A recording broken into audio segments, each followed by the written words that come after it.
Čia man padeda viena pagrindinė taisyklė ir jums ją rekomenduoju patikrinti ir pasinaudoti tai, kad nieko nepasitikėti net ir vietiniais gidais, kurie iš tikrųjų motyvuoti, kad tik tai išjungtumėte ekskursijas arba pirktumėte kažką iš konkrečių žmonių, nes visur reikia patikrinti, ar tai yra tiesa.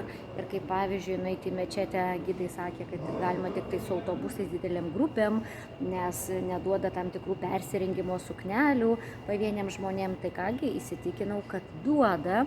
Ir tai yra tik tai vienas iš triukų, kad jūs tai nedarytumėte savarankiškai, tokios ekskursijos daug pigiau, o imtumėte su grupe, mase žmonių ir aišku, kur lauktų ne tik tai mečetė, bet ir daugybė krautuvių brangių, nuo kurių gidai gauna procentą.